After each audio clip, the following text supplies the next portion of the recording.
Welcome back, y'all, to another episode of Hip Hop Babies. We back. We got another album review for y'all. Vince Staples, Dark Times. Summertime, we all having fun, but you ever thought, you gotta sit and ponder your existence? Reminisce just a little bit. For the one time, see, I was deadly. I got my boy Ray with me. We about to get into this album. What's the opening note? Close your eyes and swing. Brought me back those wind chimes, the breeze. Sitting on a swing. Yeah, reminded me of being outside, man. Whether it's closing your eyes and swinging on the swing set, right? Or it's closing your eyes and swinging on the person that's messing with you, you know what I'm saying? And one thing Vince Staples is really good at that I think he's underrated in storytelling, or the ability to put certain sounds or say things in a certain way that bring up old feelings. And this project is the perfect example of that. Just because personally, I'm not connecting with everything, but I'm connecting with some of the messages and some of the themes of this project. You know what I'm saying? There's a lot of great messages in here. Go to that first track, Black and Blue. I really like that chorus on there. Talks about a lot of stuff that he's just dealing with on a day-to-day basis, whether it's whatever he's just doing on the streets, talking about his people, real food stamp babies, products of poverty, but then they got choppers and luxury vehicles looking like Saudi Arabians, bro. Like the sharp contrast in the community, kind of just going into like what happened to all the people that we was looking up to, what happened to Tupac, what happened to Nipsey, what's it like to be, black and blue. It's crazy how it connects to the like topic matter of the songs. People usually just put like, oh, this is the chorus, that's what I'm gonna name the song. No, it's got like a deeper meaning on every single one of these. Close your eyes and swing, double entendre, black and blue. You can, beat down, but you're also black and you're sad, so you're blue. He got a elite pen, probably from hanging out with Earl so much, Don't want to give him too much credit, but. Yeah, you're right. How I first heard of Vince Staples was through Earl Sweatshirt and like Shine Cold Chain series. Specifically, I think Shine Cold Chain 2. Kind of tapped into one, but that was a little bit around the time Earl dropped his mixtape that had Vince on there. Ever since then, Vince has been on my radar just because of how talented he is. He's able to paint a picture and do it in a witty way. That's why he's been crowned by, I think, Complex as one of the funniest people on the internet, because he's able to connect with people, even people who haven't been through what he's been through. I think Black and Blue, even Government Cheese, he's sampling himself on Blue Suede and talking about hiding the unhappiness. He's made it. He signed the Def Jam. He's been on there for a few years. He's a free agent now, right? And now he's figured out that he's made it for a few years and he survived through what he survived through. It's still a lot to do. And that's a big message on this album, I think. Whether it's the messaging in hip hop, there's a lot of talk about, what rappers talk about, whether that's women, whether that's just the energy in general.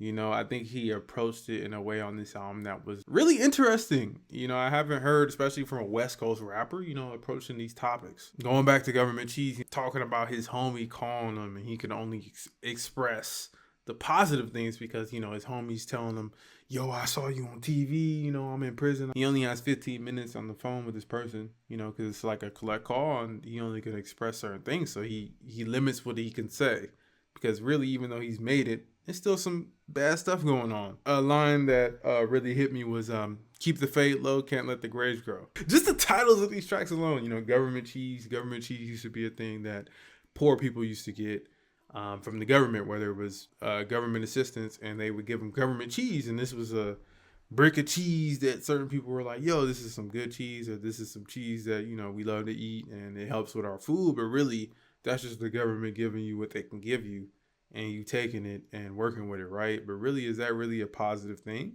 But to him, it was a positive thing. And I think moments like this on this album make it special.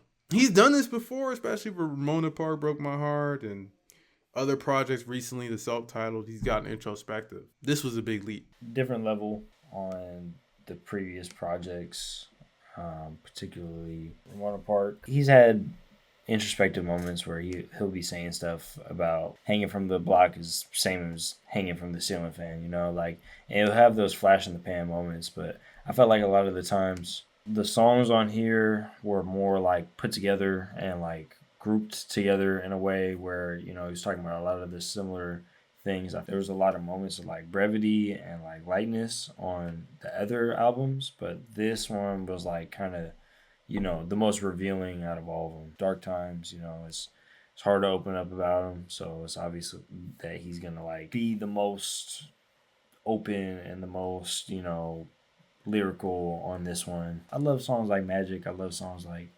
Lemonade, the FM album. Like, he's got great just songs in general. I never felt like he was like the type of guy to do all that. You know, he's kind of a guy who wants to do more like a good last note for sure. You know, definitely shows where he's gonna go.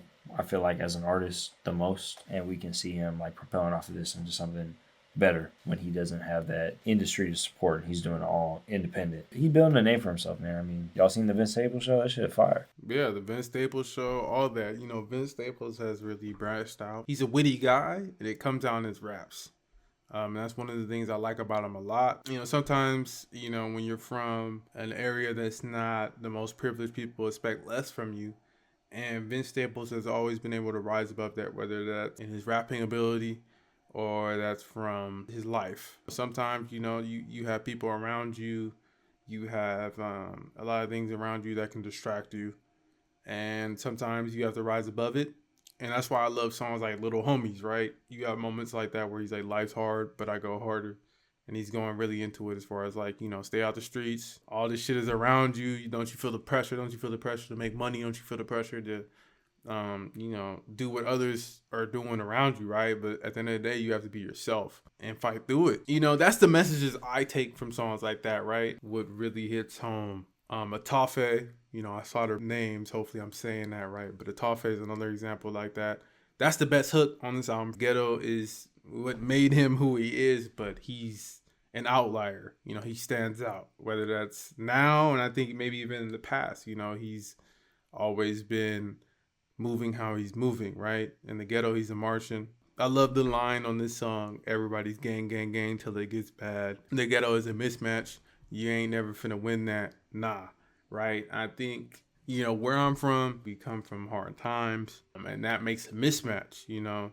That makes it to where I'm able to overcome these certain things, but I could be just like you are, but I come from a certain area where it's like I had to deal with these things, so I'm gonna always be better. I'm always gonna have this chip on my shoulder, and that's why we have a mismatch, and that's real, bro. Like, you see people who make it way easier, right? You see people who make it just off the strength of what their family has or whatever, things that are brought to the table that make it easier for them. But then you have people like Vince who made it from the hood, who made it from cripping and certain negative things that people perceive in their environment, right? But he's obviously smart enough to maneuver, and he's, whether it's in this label or whether it's in the hip hop realm, and people like him. That's why he's still selling solid numbers. He might not be the biggest artist, but he's still able to sell and do these and make impactful projects, even though he's not getting the most push, especially from Def Jam at this point now that he's cut off the label. This album didn't get as much push as I think it should have. It has some catchy songs on here, and he's rapping, but he's not making like unapproachable, un-radio worthy music on here. He's got so many on here, like messages and shit that are crazy. Like, I feel like Shame on the Devil passed up on a little too quick. Shame on the Devil. I ain't trying to pass on that one. But the devil being like the lust and like the wants and like the stuff that you want, ruining like the sweet moments of life, trying to make amends with your homie, but you know, you rather do some crazy shit. You rather burn out, crash out over it, you know. Or Vince over here talking about he knows some girl that'll come up and give him pussy before she give him a hug, bro. But it goes into the environment you're from makes the music you make. And I love that he touched on this. You know, he goes into, you know, just like hip hop in general. You know, there's certain moments on here where he says like, he has women voices and he says like, oh yeah, like they don't really listen to hip hop because of what they talk about. But really, yeah.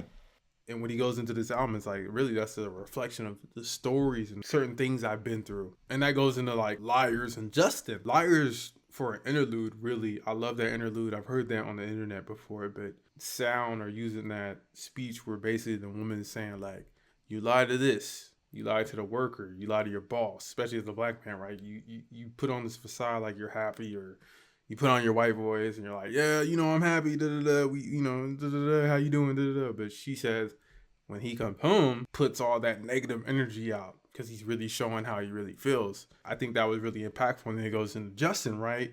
Where basically he's saying, I trusted this woman. I was willing to get in a relationship with her. But at the end of the day, she put me in a place where I was paranoid. I didn't know what was going on. I thought she was real. There's another man in the picture. And then she makes me pretend to be her cousin. And he has to deal with that because at the end of the day, this is a relationship. This is someone I like. But she's playing the game. She's playing both sides. And then a dude pops up. He's about to shoot the dude. He realizes like, oh, I gotta play my role. As a man, I gotta put on this face like, oh yeah, I'm her cousin, because I don't want it to be tension between me and this other dude, right? That interlude on Liars is a famous interview with James Baldwin and Nikki Giovanni, two prolific, black thinkers talking about, just the state of the black woman and the black man, and, lie to me so that, I feel better. And this is an example of how somebody might have taken that and just took it to an extreme on him, because she lying to her man, just to make his life feel better, she lying to make him feel better. And Vince just got to be a witness in that moment. And that's a hell of funny, terrible situation to be in. Yes. But he was feeling this girl, bro. Listen to the lyrics, bro. Like he going into like this intense detail about like, all the stuff that makes him feel like he's going to go for something. And then she takes that lying shit to heart, bro. It's tragic. Sometimes, I think it was a vulnerable moment. I think there's a bunch of that on this album, right? But to me, and with the second half to certain parts of this album, right, I feel like he's trying to make that connection. I've been through what I've been through, and this is why I rap the way I rap. And this doesn't explain some of the things I say. It kind of was like, this is real life. This is what certain people deal with. This is what I deal with. Even songs like Radio, right? I mean, this is a different subject, right? This isn't talking about that specifically, but this is a moment of him saying, like, I miss these moments. I miss riding down the radio, hearing Big Boy promote certain rap songs that were really with the culture, right? And it's not like that no more. It's dying. It's like Vince, if you listen to his music, he's obviously a fan of hip hop. He's obviously, radio to me was just like, man, even me, like I miss riding around with my pops, riding around with my mom, just listening to the radio and hearing certain songs. And then he goes into how he heard Below the Heavens, like an underground hip hop album, and that changed things. And then he heard how his sister was listening to certain music, and that changed things. And then he got into a relationship, and she said like she doesn't really listen to hip hop because of the misogyny, right? And then he broke up with her, and then he was going through periods where he wasn't listening to hip hop because of that, because he was thinking in a certain mind state. And then, as a last album on your record label, I didn't expect them to go this way. And I think this proves that Vince maybe has always had issues with his label, or maybe Vince has always wanted to do this. Because even the cover, right? You see the noose kind of on there. Yeah. And that's a reference to Shine Cold Chain. He samples Blue Suede. That's a reference to one of his projects when he first got signed, and his first big single, right? He's grown so much, he's learned so much, and this is him trying to put it all together before he takes that next step or that transition to being independent. And that's what made this album, I think, hit for me, because you have to take what you learn and continue to move on. Vince is going through that in his own life, and I think it was the perfect time to drop this. It's been getting play. It's been out for a little bit, right? But like, I go back to it, especially when I want to listen to some really good hip hop. Vince, he got him one. He's always had his moments, but like, and he's always dropped some really good projects, but like this put it all together for me. It's been a minute watching this development for like seeing like what he's gonna do, what kind of route he's gonna take, and I feel like this is kind of culmination. It's the funnel point of all the music to see what he's gonna do next. When he's got just relying on himself. Like what is he gonna bring to the table as a rapper? And this perspective is invaluable. The certain things that he talks about, like you saying, like bringing up the reflection of like misogyny and like hip hop is like something that really like makes you like think about like your values and okay, is this like really productive or positive? And that's a typical growth of a normal person, you know, just somebody who values listen to other people's opinions on things that make them feel certain ways, and you know, and then realizing, you know, you got to do it your own way, or even if there are these flaws about, you know, something that I love, can I still love it? And that's really powerful, right? So Perfect point. And that's what I get, especially at the ending of the album. Santi Gold, and she's talking about how like she listened to the album. She's talking about how like he's keeping it real. And we talked about how he said it's easier for a girl to come over and give you pussy than it is for her to come over and give you a hug, right? That's his perspective.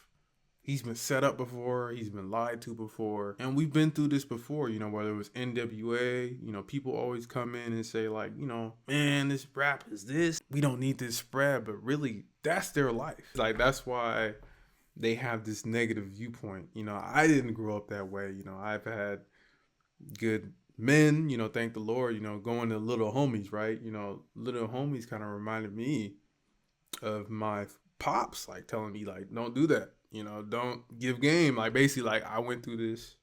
This is what I had to do. You don't have to do that. Like, keep your head up. You get what I'm saying? Like, it's just, I don't know how he did it. Because after Ramona Park Broke My Heart, I was kind of like, man, this is a great album. Where is he going to go from here? And I think it was in my top 15. This is probably going to be higher in there just because I feel like he did that and he took it to the next level. Free Man was the big song about that. You know, he's out of Def Jam. Don't be no crab in the bucket, be a crip in the Ritz. Like, he's made it. He's crossed over. He's talked about being a crab in the bucket or that crab in the bucket mentality. He's made it from that. And he's going to keep growing from that. You know, I'm excited to see where he goes from here because Vince has found a way to market himself and talk about what he wants to talk about within a label structure. So now that he's off that, where is he going to go with it? Now that I'm out of this confined space, where can I go with it? Even though it's called Dark Times, I think it's mainly just called Dark Times, maybe because the situations we're in, you know, as a society, and also just like it's fear because he has to go through being on his own again. There's a lot of uncertainty there. And maybe that's the dark times. And also just reflecting on the dark periods in his life. But like, you're back figuring it out. It is about like, you know, perspective of you like getting into it. Stuff you get drawn to is not always your choice, you know. It's all just human experience, you know. You just get shown things, especially as somebody like us, like we started listening as like kids and shit. Like, I didn't know that Too Short was talking about pimping. I didn't know what pimping was. It's just like it slapped. People I was around was playing it and it was cool. And then like you want to think critically about it later, go ahead, think critically about it later. And you know, you can listen to some grown up rap. You can listen to Dark Times, bro. Like, he's had to please enough people with the music he's made to this point enough. How he had a lot of like brevity and like light songs, but he also had those dark flashes. I felt like the dark flashes were like the real stuff he really wanted to talk about. Some of those like hits or like, you know, lighter songs, they might have been forced by the label. They want a certain mix of songs. I'm looking forward to first lane he getting into off of this thing, and then he's gonna get into something else off of it. I'm ready, bro. I'm ready. Yeah. You know, I pointed out Atafe earlier. You know, he says, I dropped Big Fish Theory because it's been weak since. You know, that's what people think. Because he tried to do the experimental, people say robot music, you know what I'm saying? He tried to do something different. Maybe that was a label. Maybe the label saying, you know, we need you to be more accessible. So maybe get over these electronic beats. Bro, maybe he did it and the reception was so bad that he couldn't do nothing again, you know? Yes. Like, don't get it twisted. I think Big Fish Theory is a good album. And he even said, like, I was trying to, you know, make music that connected with everybody, but still keep it tapped into the hood. But I understand why a lot of people don't like that. That's not maybe what people expect from Vince. And it's dope to see that he's grown and he learned from that. I ain't gonna lie, this might be in my top 5. I've been really messing with this project. Let's get into the top 3, right? Etufe is my first track. That was a great track. For number 2, Little Homies. And then number 3, I'm gonna go Government Cheese. What's your 3, bro? Got Etufe as well. Etufe, Black and Blue, for sure. And Little Homies. Like, shout out to Kilo Kush. When I went to go see him for the Prima Donna tour, she was the opener. And she's really talented too. Thank y'all so much for rocking with this review. Thank you, Vince Staples, for giving us something to talk about. Appreciate it, man. Make sure y'all follow us, subscribe, leave a like, leave a comment, man. Tell somebody to watch this. That being said, man, I'm going to pass it off to my boy Ray. Thank y'all so much. Vince, man, if you watch it, man, appreciate the album. All the producers on this, I appreciate your work. A lot of the beats on here were a highlight. Y'all did y'all thing. You're a free agent. Hopefully you keep dropping like this. Keep challenging the norm as far as West Coast hip hop. Everybody watching, thank you for watching. And with that being said, peace.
bensound.com